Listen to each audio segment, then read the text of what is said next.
to push them back, but we did. What was once a prosperous river trade, the Mississippi, is now the front line. The eastern states supply the river states, and what's left of the UA live out their meager days self-policing. What is the West hiding? Nobody really knows for sure. But we're alive, and this is the new frontier.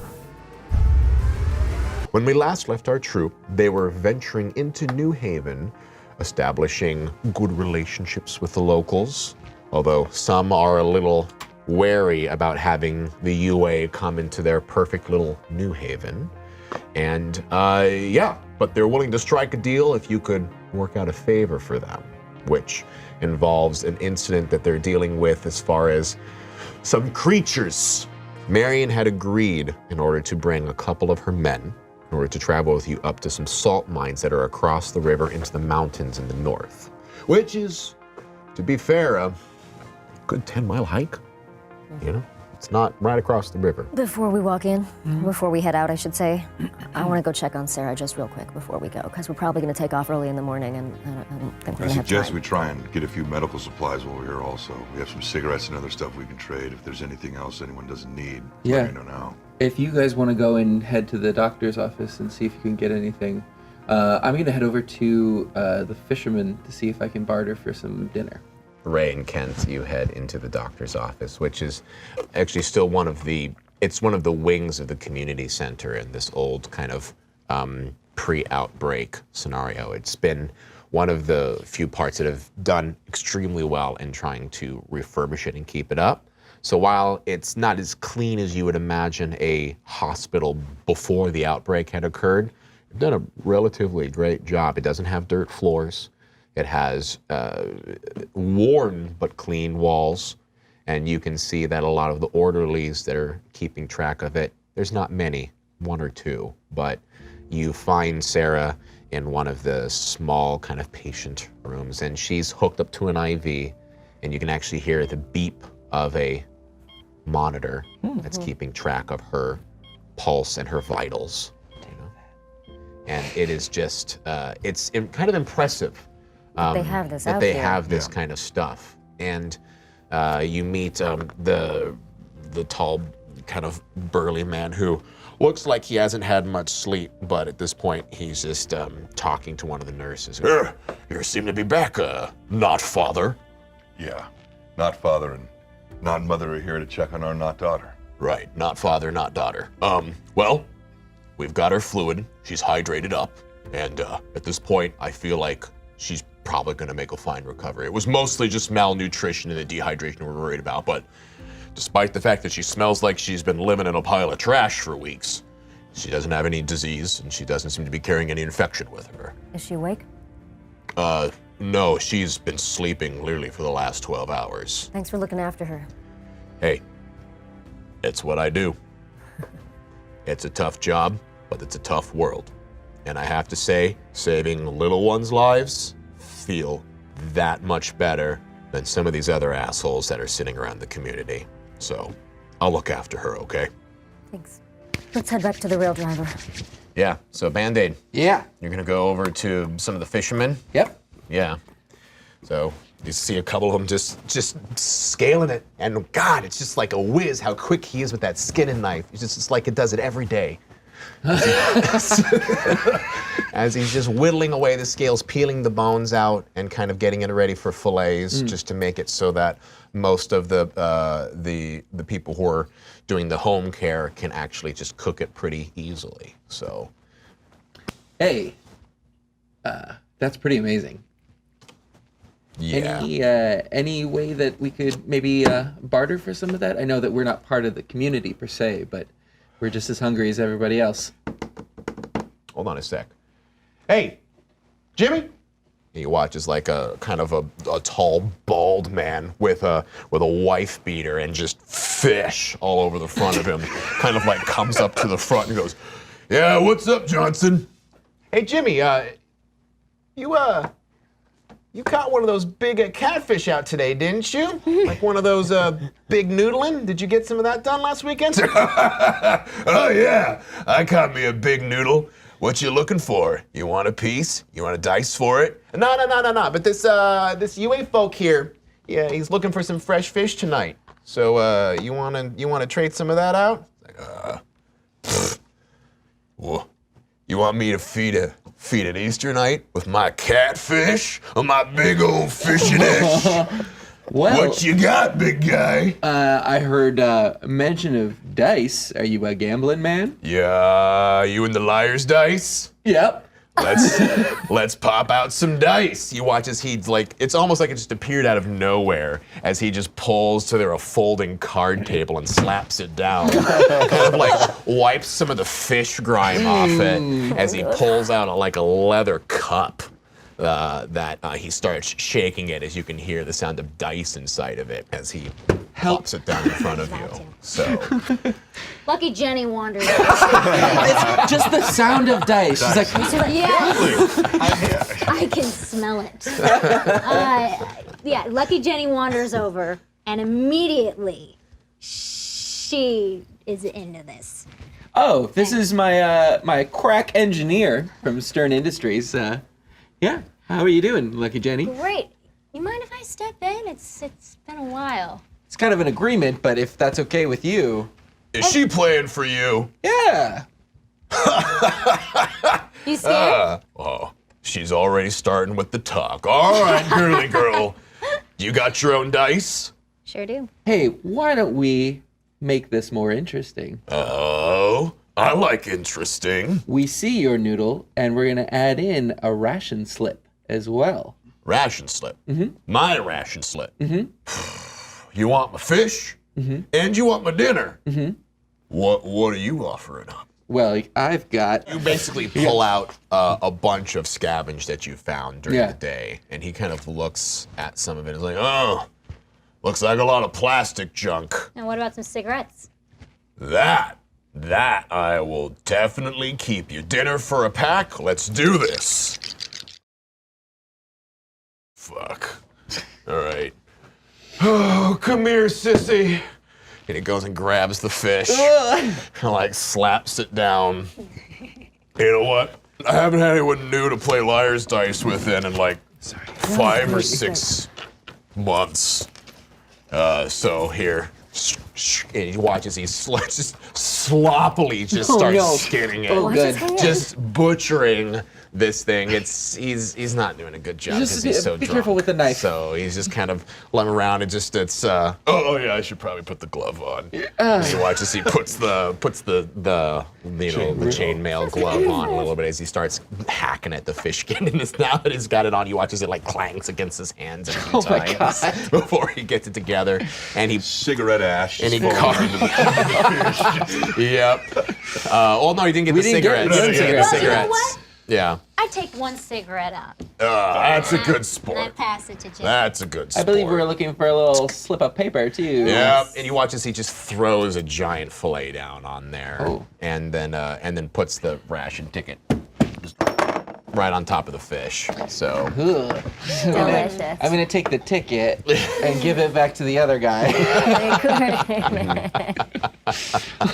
all right. Well, you watch as like as the fishmonger kind of like looks at Jimmy and he's like, that wasn't fair. Jimmy sucks at liar's dice. It was his call. I get it, Jimmy. You're a fucking dick. I can't believe you keep playing after all this. What? It's fun. What else are we supposed to do around here besides drink and fuck? And he watches. He just like is like, all right, well here, and he cuts up another portion. It's like, here's Jimmy's portion. And he kind of Oh. throws down another fillet for you of some trout or other river fish, and you guys walk away with 2 giant fillets Jimmy, for tonight. it's been a pleasure. Yeah, if you want to polish this off tonight, I'm right there. Good to know. Yeah. Was that to either or just just Jerry? Either. Both. Yeah. I'm gonna get going. Wraith has been at the rail driver this time. His foot. Well, actually, a little even weirder than that. Yeah. They've all been gone for a while, and they're all coming back to the rail driver now, right? Yeah. And you approach the rail driver, and you can see that there are a few like sort of safety candles, like arranged in like a row, like a path is demarked. Yeah. And then there's a camping stove that's lit, that's on like a few like crates like stacked up, and then Wraith is standing behind those crates with what looks like a carved like wooden bowl in his hands, and he's just sort of like chanting and sort of gurgling.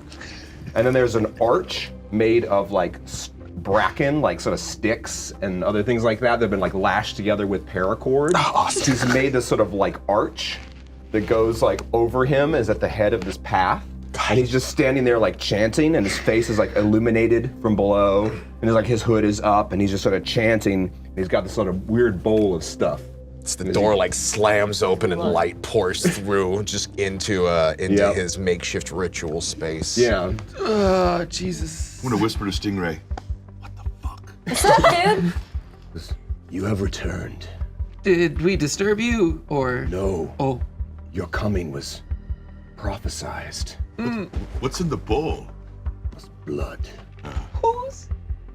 Animals. Oh. To bless us on our journey tomorrow. I appreciate that. I brought fish. Dios, come. We must share our stories.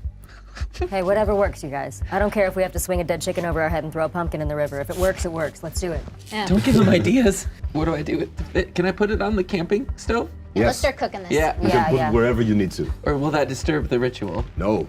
In fact, you should give some as an offering to the gods. Okay. Do they want us to cook it first? They will accept it in whatever way you present it, as long as it is with a kind spirit. Kent's gonna walk over and just kind of touch the railing. Strange, like. You see, it's got like little animal bones and stuff tied to it, and then there's also like looks like a plastic like model plane, you know, of like a 747 or something like that is like hanging from it. Let's just remember never to leave him alone again. There's a symbol worked into the head of the arch made out of twigs, which is this sort of symbol that you've seen painted on walls and stuff like that. Ah. You know, it's like Yeah, you've seen yeah. it painted like, it seems like a graffiti that you've seen before, Right. especially in like urban areas. Yeah, like a yeah. protective symbol. Protective. Yeah. Cool. Or in tattoos. Yeah. Word. So you all sit down to kind of like ritualistically cook this fish and enjoy it together. And I very comfortably sit closest to you. Okay. yeah. So yeah, he does some chanting stuff, and then towards like the end of the ritual, there's a sort of pregnant pause, you know, and he says, "Now we must share our tales. We must trade something, a secret we've never told anyone from our pasts." It's like a game of truth or dare. I'm gonna take a bite of catfish. Thought you didn't like catfish. I don't. But I'm hungry. He got trout too, didn't he? Yeah. If we eat this shit first, the trout tastes better. Do not violate the space. Oh. Ray must share her story. I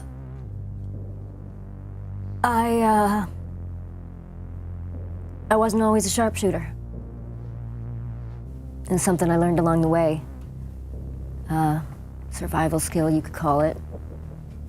Career path change. Made a lot more sense than what I used to do. And what was that? Something I discovered I wasn't as good at. But I discovered it in the wrong way. The gods are honored by your sacrifice. You know, I haven't been with you folks for very long. But from what I've seen, you people are ready to die in a good way. And I'm ready to die with you. We're here together. So we'll eat this meal together. And when we collect water, we'll drink it together. And when we walk, we'll walk together. Yes, we will. Jenny?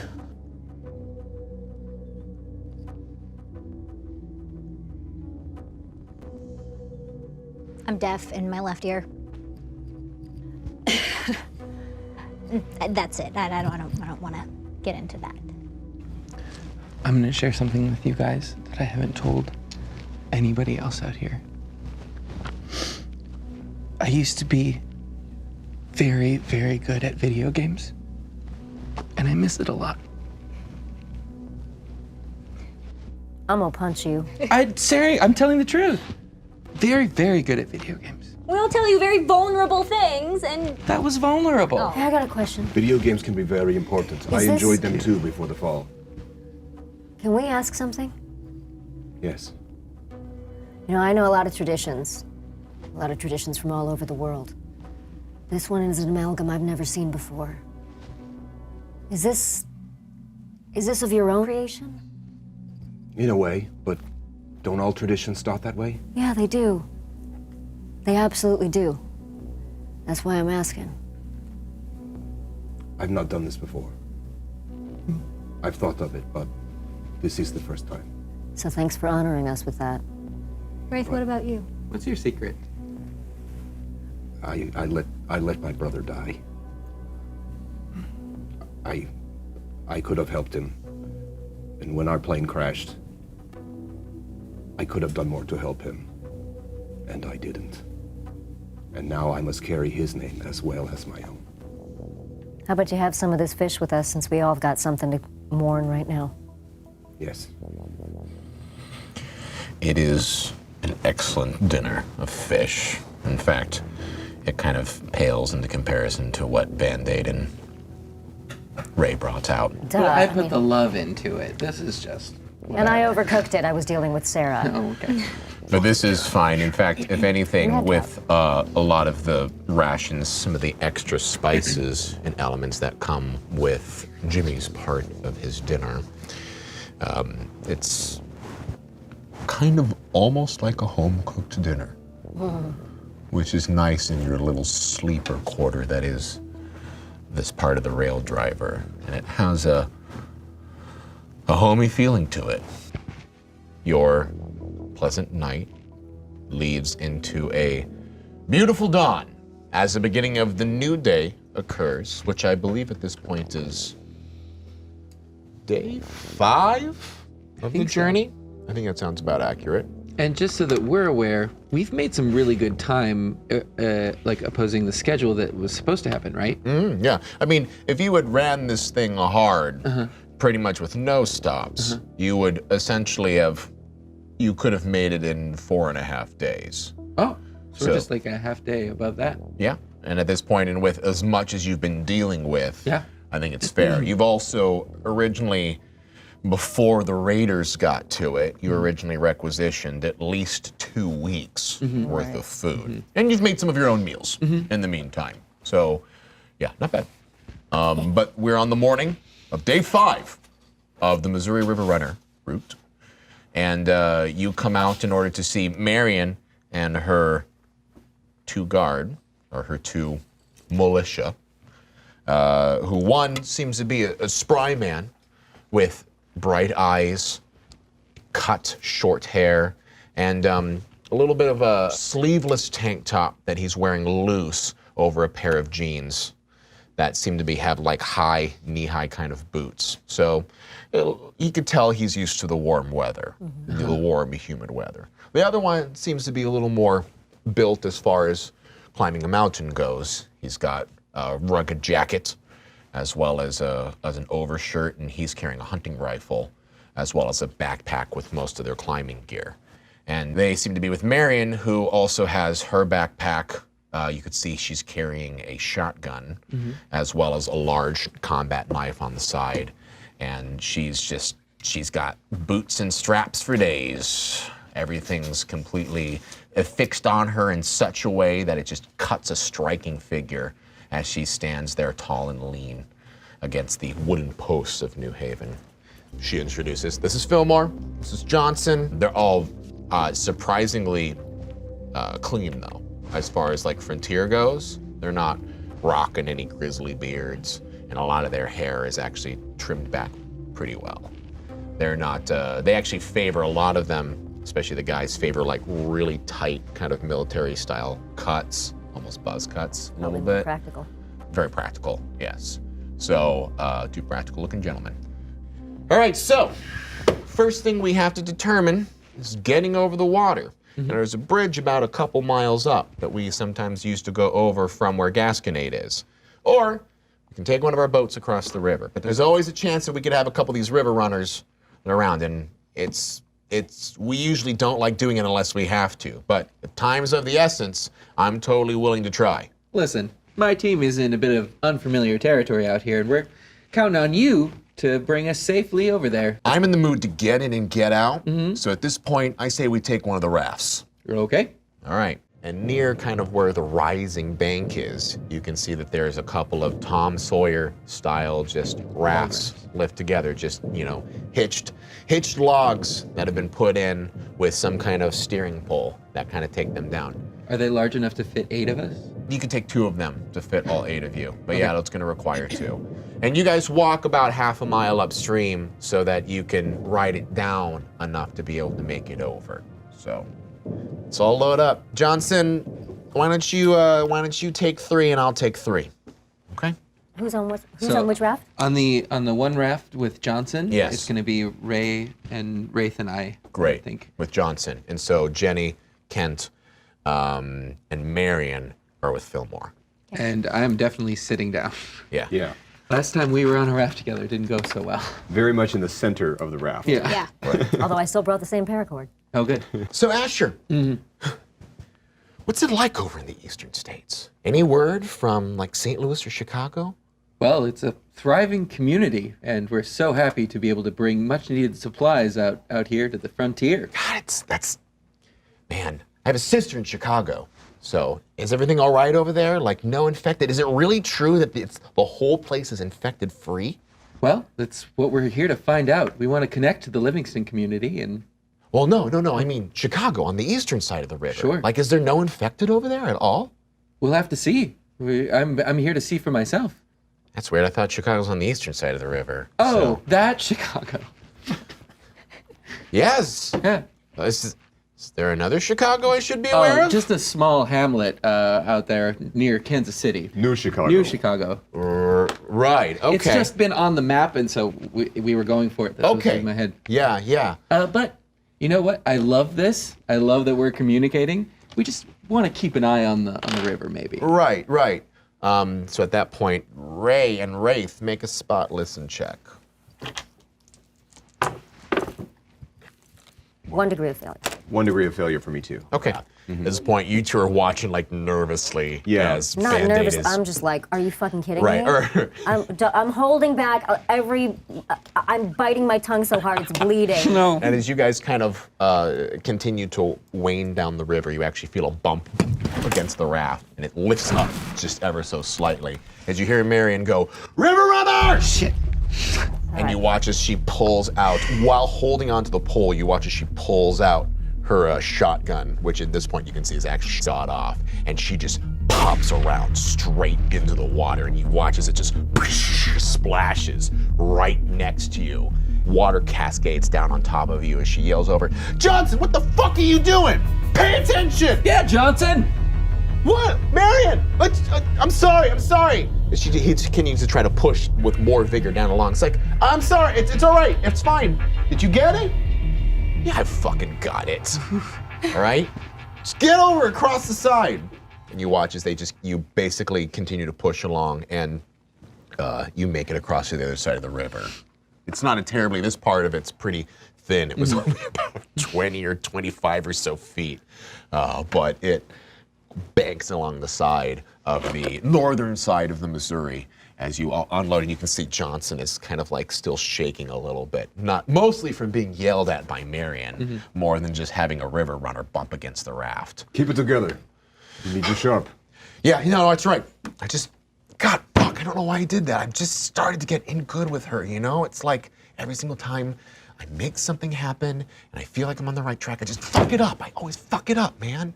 I know how you feel. I'm just gonna turn to this guy and stare at him. Your life is more important than your reputation. Right, okay. Thanks, creepy, gray-haired guy. All right, let's get this thing unloaded. And Marion comes and just like whaps him on the back of the head as she continues to just kind of trek off, just trailblazing this thing forward. All right, so here's the thing. I haven't been to these mines. We have some old maps that show where they're at, and I'm guessing they're about 10 miles up north. Now we can cut through some of the smaller towns and get cover as we go from building to building, but of course, there could always be infected there. Or we can just go and rough it and just chop our way through all of the brush and the trees leading up into the mines. We've experienced so far, towns are generally a bad idea. And you're forest, Yeah. right? Well, depends on what you've been running into. They are hit and miss, but infected can be inside of the forest just as easily as towns are. It's just sometimes they're easier to spot. But we've got the day, and they don't like usually coming out in the day so much. So we've got hours to burn. I say we use them and make as much trail as we can. Agreed. Agreed. All right, great. Cool. Well, keep up. I'm gonna call for the Falcon. Yeah. As we're headed into the forest. Falcon sounds a lot like Oh yeah, we have a drone. Comes down, usual. I pull my canvas over my head. I inspect its claws. You watch this like Fillmore just kind of almost jumps in the seat. Holy shit, man, you've got a bird? Yeah, it's a falcon, actually. Yeah, falcon's a bird. Got a Cool, name. huh? Name's Max. He likes liver. Hopefully not my liver. I'm gonna throw Max off to make sure, because we're in the forest Wow. area. There's trees. He's Yeah. gonna flutter up to one of the taller ones and kind of disappear in the brush, but he's there. You walk for about 3 hours or so as you continue to just brush through, and the frontier's pretty thick at this part. She seems to know what she's doing, right? She knows what she's doing. She's pulled out, on top of just her shotgun, she just kind of pulls out a non-serrated machete, just kind of like a black tactical machete, and she's just chipping, just cutting pieces out. And she's only making enough room for her really to make like a single line, so she's not doing any extra work to make it easier for anyone to come through. She's just slicing and that's fine. dicing through. And you can tell as she's just cutting through, she's putting a lot of effort and exertion into this. She'll occasionally look back towards where Asher is, and you'll see that as she comes back, she kind of like takes an extra heavy swing against items as she just continues to just blaze through this. So, She likes you. you I like me. yeah, like I said, you make Well, about somebody does. you make about 3 hours of travel time, covering about 4 miles of the 10-mile journey at this point. So she kind of sits around. You can see that Johnson and Fillmore starting to, like it's starting to exert on them a little bit. They're getting very winded. And you see as Marion kind of like turns around and notices that and goes, okay, stick 5. Because Band-Aids too. He's not built for this. You're all getting a little winded. In fact, after the 5-minute break of kind of like water and getting things back up. I'm exhilarated. Yeah, you're fine. Yeah. I love this. 5 minutes are up. Let's get moving. Ah. He's kind of out of shape for like an officer, you know. I've worked many missions with him. All right. He's capable. But you guys continue to trek, keeping up this rugged, just grueling pace. So another 3 hours will take you to close to noon at this point. Maybe like 11:30 or so. There's the time. And you guys will cover another 4 miles at this point. So, but now you're starting to get to where you're at the foothills of the mountains. You can actually see as you're clearing through, the brush is not getting any thinner. Like occasionally you'll get a break as you have to cross a road or something, but as you go back into the underbrush, it's just ferns and grass and either saplings of trees that you have to come through as you're winding around some of the bigger trunks of the wood that's in just this part of the Mississippi. Hey, So, Ray. Can you ask her if we can stop for lunch? If I ask, she's gonna kill me. But she seems to like you. I have a better plan. How about you start being a little bit less of an asshole so she actually listens to any of us? I haven't said anything this whole time. Just tired. Just stop talking in general. All right. all right, so she continues to walk through, and you basically cover this 3 hours before she starts looking up at the sun at some point into it and goes, all right, well, you can kind of see she's breathing a little bit as she kind of looks towards the foothills, goes, well, looks like we made it to the foothills. It's gonna be climbing time now, so let's just get some lunch, break out, and we'll all get our climbing gear out, because looks like we've got a mountain to climb. Wraith has a lot of it already, just as kind of part of his costume. Right. So he just clicks a few carabiners and it kind of like falls into climbing position. Awesome. I'm gonna put equip my shoes with spikes, like small little spikes that are like ice pick shoes almost. That'll dig into the concrete a little bit. Yeah. Crampons. Yeah, is that what they're called? Crampons. Crampons. Yeah. Grandpa. I'm gonna get my cramp on, cramp off. Okay. And I'm going to call for the Falcon again. God damn, that's cool every single time he does it. Right? I know, Johnson. right? So Yeah. I'm gonna take the Falcon by itself and kind of have a little pep talk with it real quick, away from everyone. Give it another piece of terrible gangrenous meat from Rancid meat. from my pocket, which I'm going to then empty out because I am out of Falcon meat currently. Yeah. Well, I have one last piece, so. Oh, Fillmore is kind of looking a little anxious, like carving off a piece of his MRE as he's in like, can I feed it? Yeah. He kind of he looks over and kind of looks at Marion, who like looks and doesn't say no, basically, as she comes back over, and he kind of takes an opportunity to kind of like eat it. Man, I had a bird before all this. Man, thanks for that. No problem, brother. Well, you got a pretty fucking cool best friend, so. Hey, Ray. Wraith stumbles in on it right at the end of this, and he goes, "Again? I always miss it." Ray, listen. I thought we were going into the mountain and not over it. Do you have any extra climbing supplies? I have some I can share. Okay, cool. But I mean, we're going to group together and create a line, Oh, which good. everyone will follow. But Okay. We'll help you clip in and clip out. Thanks. You know, we need to get up this thing, but we also need to get back down it. So we're gonna do our best to walk along the path most traveled. Cool. At least to get up here, because they would take trucks up and down here to get into the salt mines anyway. But we have to find the entrance first, and I have no idea where these things are at. So, actually, Johnson, Fillmore, would you guys go and climb up some of these trees and see if you can spot a cave entrance here or anywhere? Johnson's like, yeah, no, I got it, Marion. Got this. You watch as he pulls his belt on. He like flips kind of like a jean hoodie that he has on there and kind of pulls it tight as he gets like a pair of you actually look like it's like a repurposed rebar that he holds onto it, kind of like a police baton, but it's also got pieces of metal that have been welded onto the top of it so that he can just and then like use his core strength in order to lift himself up with his crampons. And he just spider monkeys up one of the trees as he just kind of clips up there. While That's how you do it. You need to get some of those. Fillmore is a lot slower about it. He's like, all right, fine. As he puts his boot on and he walks about another 500 so feet before he starts climbing up, and they're gone, leaving you with just Marion, who is sitting there kind of making eye contact, giving you all a brief look, not giving you anything at this point. She's just sitting there kind of not making eye contact, but keeping focused on around her, just situational awareness as much as she can.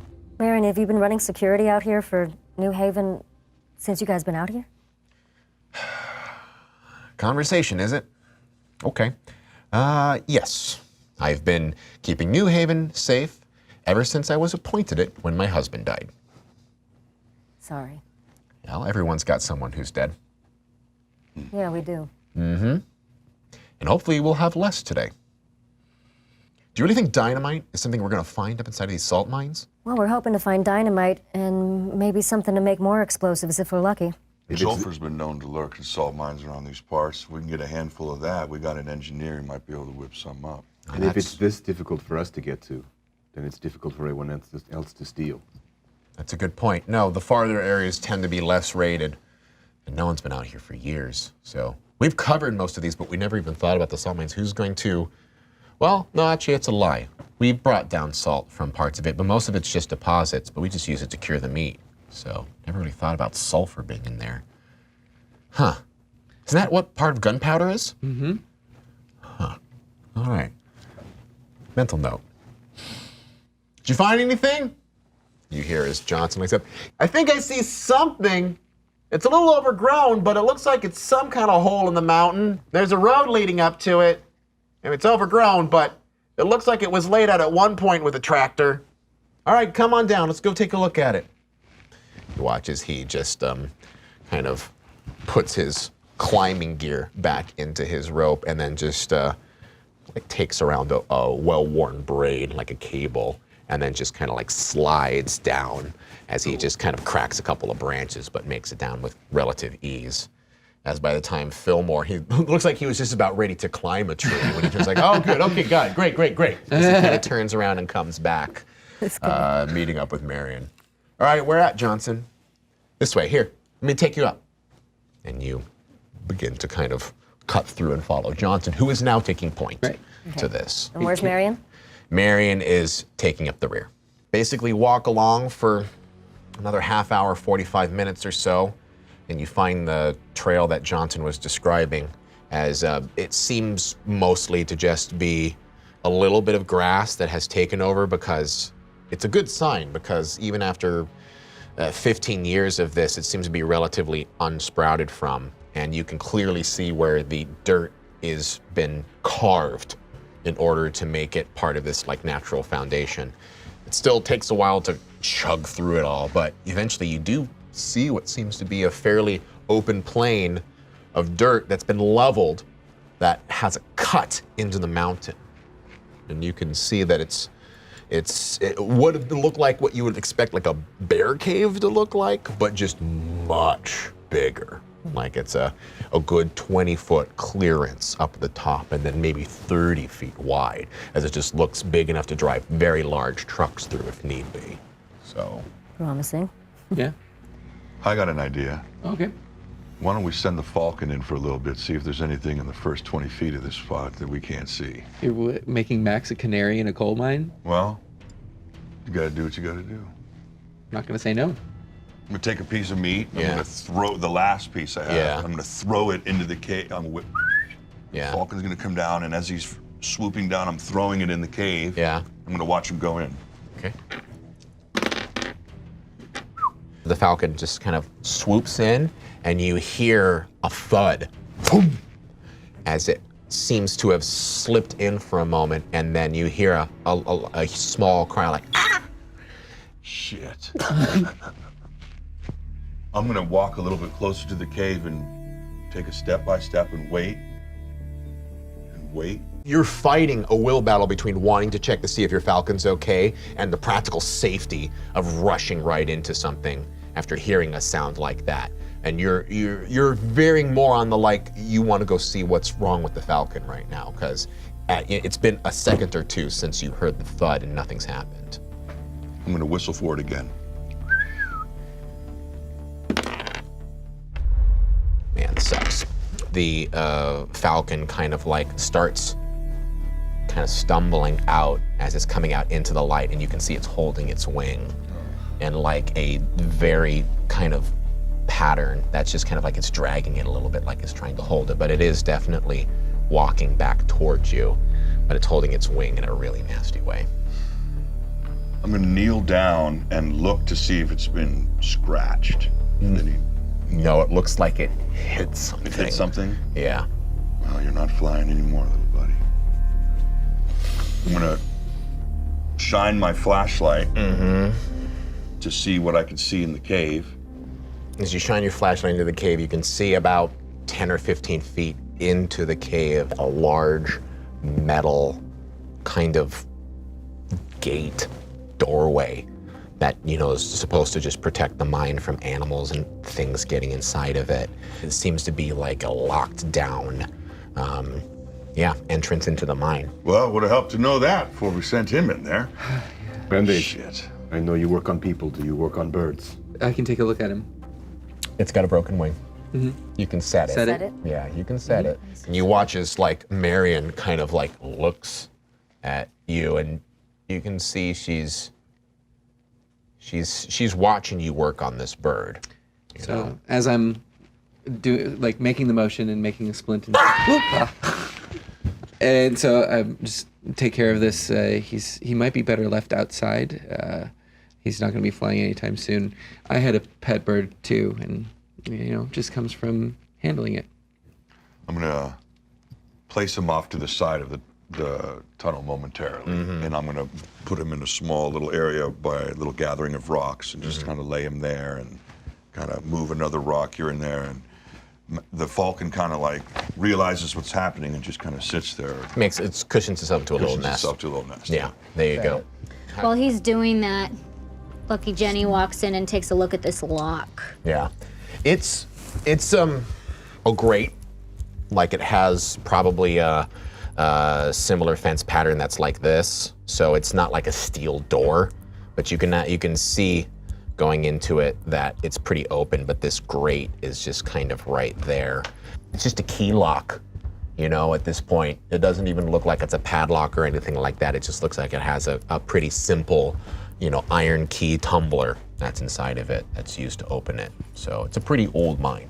Your head's a little swimming from all the exertion from the 10 miles you've walked this day so far. And you're actually feeling a little lightheaded as you're trying to do this fine, dexterous work, and it's taking you a lot longer than what you thought it was going to. So at this point, we're well past 1. You watch as like Marion is kind of like, she's just getting, it's like, why didn't I bring fucking bolt cutters? That would have been useful. And heavy. I pull out my machete, and I'm gonna take a whack at it. Yeah, so it starts to make clang, clang, clang, clang kind of sounds as you're slapping against it. Jenny, you basically cleared enough of the chain link fence that's kind of putting this all up in order for Wraith to get the crowbar there, that he could basically use the crowbar to pry and pop and pull the rest of the chain link out. Yeah. So after basically making enough of a cut, you're able to pull it enough that you can make a big enough hole for both of you to crawl into it, basically going around the door. Okay. Going through the chain link. After we've made all that noise, can I do a spot listen to see if there's any silence? In fact, it echoed into the salt mine a little bit. Any weird smells? Yeah, there's a weird smell. It smells like shit. Okay. It actually smells like human excrement. Uh-oh. Okay. Yeah. So Guns out. guns out. Is everyone like guns and stuff out? Actually, I'm gonna. Oh well, yes, but also I'm gonna give you my pistol, and then if you wanna have the flashlight up too. Okay, yeah, I'll have the flashlight, the little beacon flashlight out. Remember, you guys don't gotta go too far. All we need is sulfur or dynamite, A or B, whichever comes first. The hard part is if there's any dynamite that's left, it would be used by miners at the end of tunnels to clear more. That is correct. Right. So, but Damn you and your logic. this whole doesn't seem to have a lot of twists and turns into this. It seems to actually be going straight into the mountain, pretty clear. And you walk for quite a while, like 15, 20 minutes as you go into the mountain. It is pitch black. You can see a door that's to the side of you, like a standard steel door that has an electronic key card lock that is now dead and gone. But at the same time, you can feel the humidity in the air just gone. You can start to feel kind of your skin crack a little bit as like your lips get dry, and you walk deeper and deeper into the mountain, occasionally passing by these large doors. As Marion's looking around, she's looking and she's like, what in the hell is this? Yeah, I don't know why this didn't occur to me before, but I think people kept things in salt mines. Huh, really? Why would they do that? Well, it's naturally dehumidifying. Well, I get that, but like, what would you want to keep dry besides food? Well, records, civilization. Whoa. Yeah. And you watch as like, this is Fillmore kind of, and he's like, whoa, holy, you think there's documents of like the old war that might be sitting inside of here? It could be. Holy crap. He goes over to the door and just starts jiggling with the handles. Okay, sorry, I just got excited. Now listen. Yeah. This stuff has probably been untouched, but there's nobody here and it hasn't been come back to for a reason. Right, okay. If you remember back, the infected started from underground, and we're underground. Oh, God. Okay, you're right. Ground zero, brother. Well, Close enough. well. So as you kind of get into the mountain, you begin to explore And again, it cuts through, and you can see this is very deliberately cut. And you can see there is definitely salt all around you, and you can start to smell the sulfur. But as you go through more and more doors, you start to get to an area where there isn't anything anymore, and you can start to see the raw rock that's kind of coming up. And your eyes have adjusted to the dark at this point a little bit, plus the flashlights. You're able to kind of see around. And also, just real quick before we go in, anyone who's got a scarf or anything they can wrap around their mouth, wrap it around the moisture. As you breathe into the moisture, it's just like the cold. Any moisture you breathe out, you'll be able to keep trapped in there. That might help you stay a little more hydrated in your breath and keep you from coughing. And I've got my mask, got your mask. my medical mask. Great, so you've all got some respirators on at this point. As you're shining the flashlight across, you can start to see some of the raw rock, and you can see kind of a makeshift frame door. You know, like one of the wooden ones that look like it's a temporary door to go into a new part of the mine, right? And you can see that area seems to be relatively new as far as the space goes.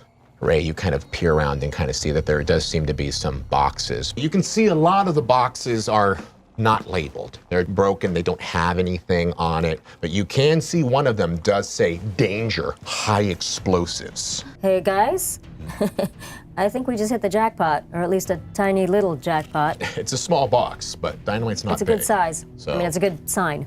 I rush over and I gently look at it just in case. Just in case? Yeah, just Okay. being cautious. All right, do you want to open it? We got a winner? Yes, I do want to open Okay, it. so it's in that top box right there. Go ahead and grab it.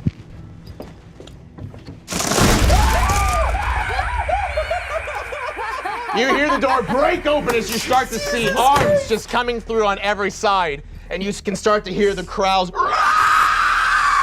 as you start to see infected are banging on this door as loud as they possibly can as they pull items through. I shit his pants. So mad at myself. I knew that was coming. I knew You can it. see the arms bursting through, and it's starting. They're just starting to peel it away as they're watching as these creatures are coming across. And you can see Marion and Johnson just start unloading their weapons into the door Likewise. as much as they possibly can. You just unload into the doorway. You can hear screaming as the infected is just kind of caught off guard. As Some it of comes that is across. So, Band-Aid. More like, You basically start backing out through as you're lining up with Marion, Johnson, and Fillmore at the moment. yeah. Marion just says, run! Just go, just leave them!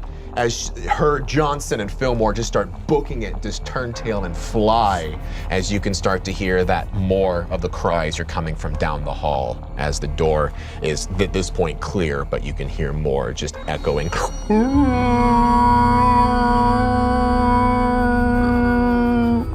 As you just continue to watch the salt mine just makes it sound like it's all around you at one point, and just the sound is coming into your bones, it feels like, as you run all the way through the salt mine. One of the doors going into the Archive rooms. archive rooms. Yes. You know what? I'm just gonna take a peek. Okay. do it. As you run in and you run through and you open the door real quick, you can see film reels everywhere, just like cans. As you put your flashlight on, you can see literally a film archive. I'm gonna grab two with the two closest things. Okay, you got some valuable salvage, son. All right. Cool. So we're gonna grab it. You're gonna just basically grab two. Name two movies. Oh, Gone with the Wind and Citizen Kane.